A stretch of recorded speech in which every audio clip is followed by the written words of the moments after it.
An exclusive knife that can only be found at one shop across the world? That's what we have today, and we'll be unboxing and reviewing it. What's up guys, welcome back to the channel. Today we will be reviewing a knife that is exclusive to a particular shop in the world called Knife Arts DE in Germany.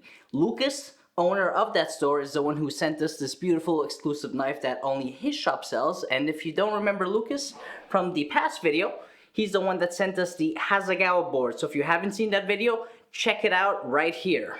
Now, I really personally like when shops do these exclusive types of knives. Why? Because it means that they're going out of their way to kind of create relationships with knifesmiths, with sharpeners, with polishers, to create a knife that only they can sell. And honestly, in a world that is as competitive as it is today, even with kitchen knives, I think that's probably a pretty good advantage for most shops. And the knife that he sent us, as you'll see shortly, is, I don't want to call it a budget knife, but it's not the most expensive knife. And spoiler alert, I think it punches way above its class. So what do you say we dive right into the unboxing and we'll come back and talk about the knife.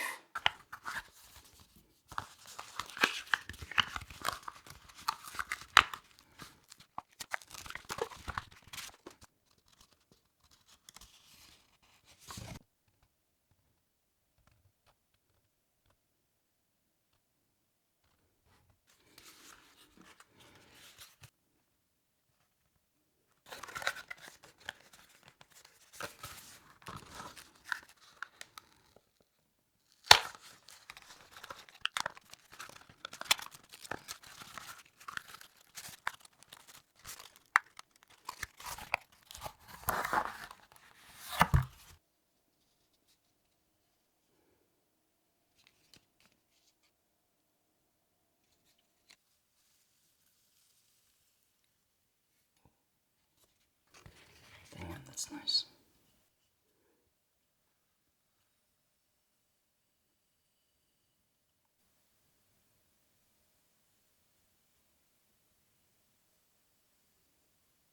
Super nice.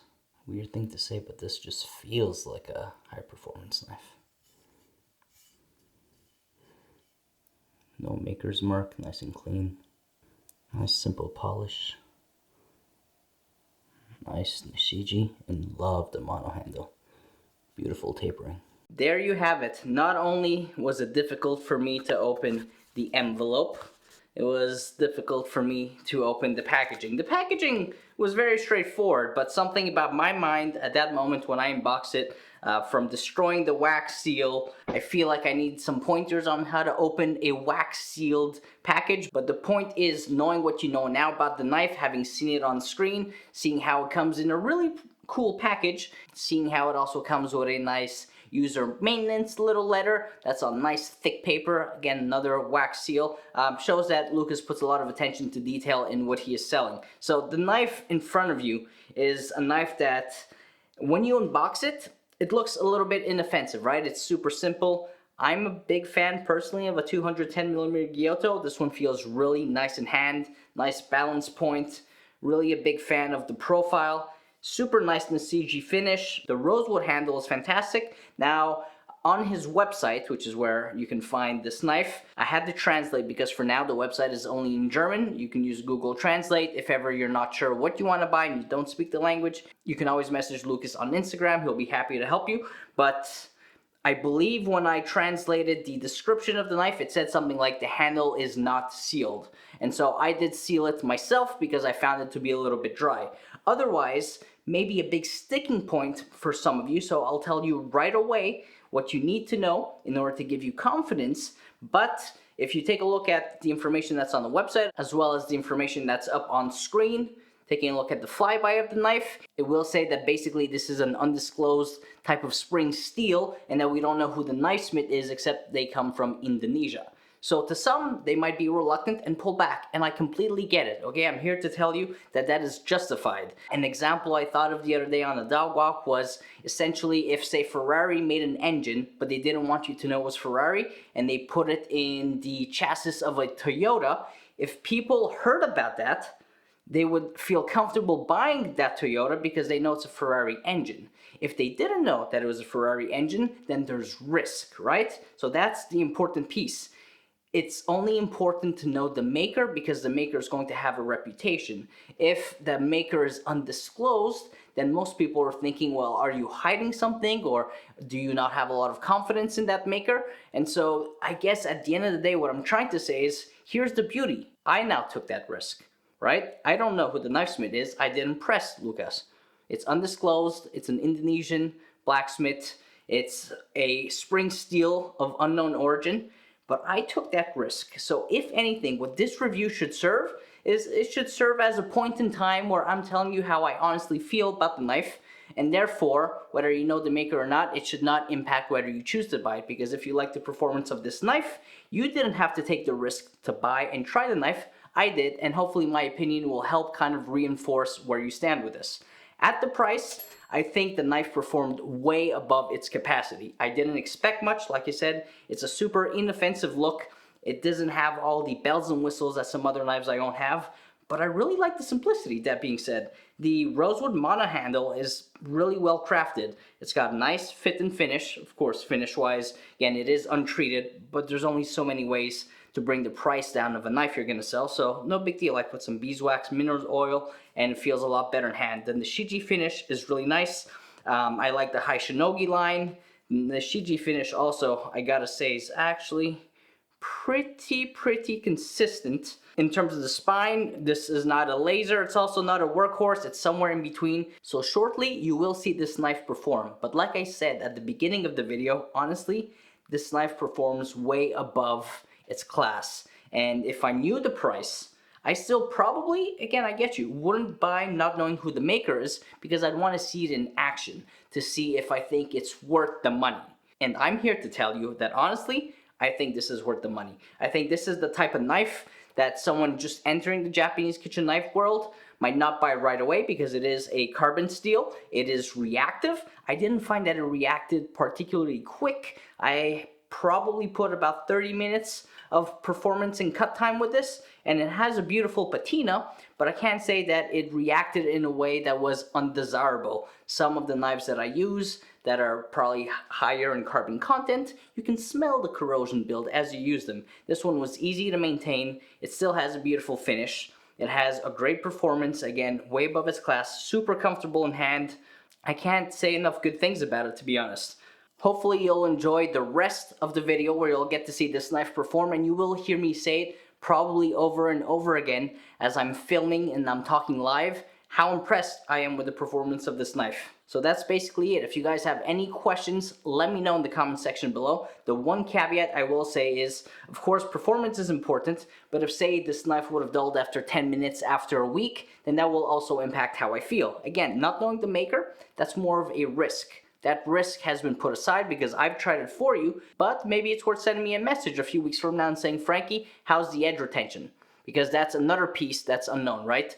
The type of steel. But I can tell you that in my performance test, this knife performed exceptionally well. It's a beautiful knife to look at. It's rather lightweight. It has a great contoured finger choil, which makes it even more comfortable to hold. And honestly, I didn't think I'd like it this much, but I do. So thank you, Lukas, for sending me this knife along with the Hasegawa boards. Guys, enjoy the rest of the video. Enjoy seeing this knife in action, and until next time.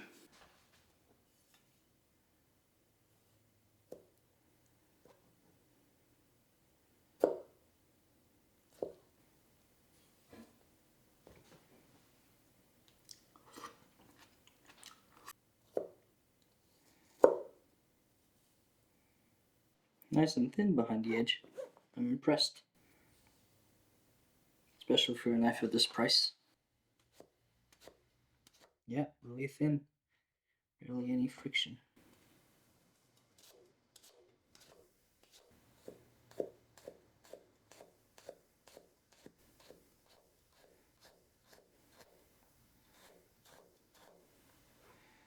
Call me impressed.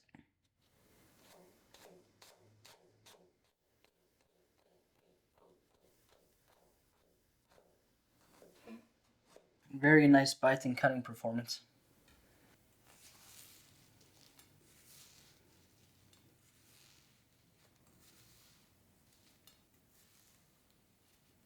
Right now I'm really impressed at this knife. Honestly, for the price point, I don't have that many knives. I have very many thin knives that can kind of laterally cut through this easily, but not that many. Knife at this price doing that, that's freaking fantastic.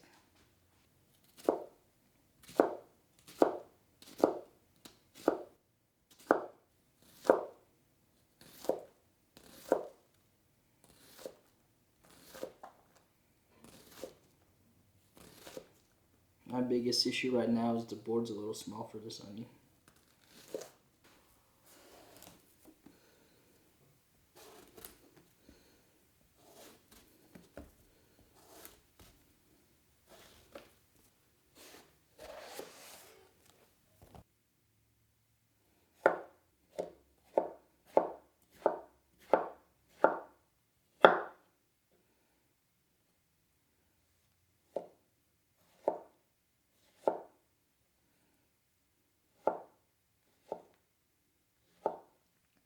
Pretty impressive to be able to cut a soft strawberry that easily.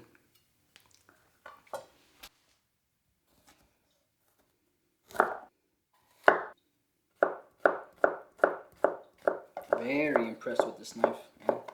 Nice bite, nice and sharp. Comfortable to hold.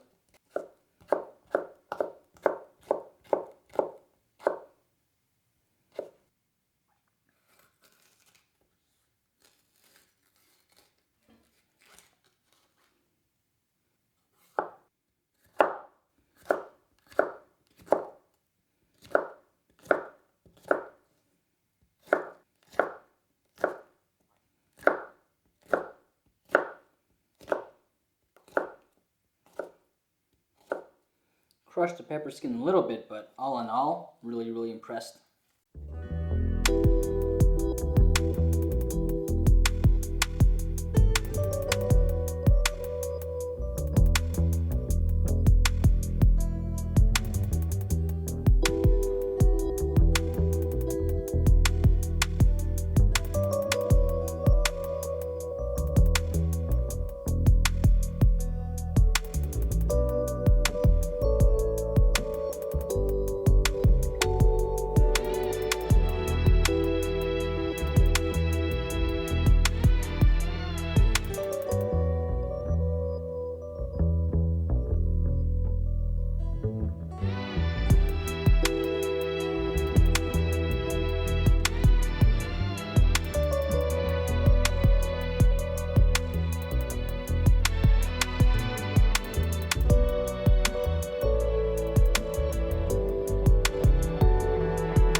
This piece is for Kino, who came to see me. Cut pretty well through the meat, but I'd say that the knife actually has more bite for vegetables than meat right now, as is. Come, Kino.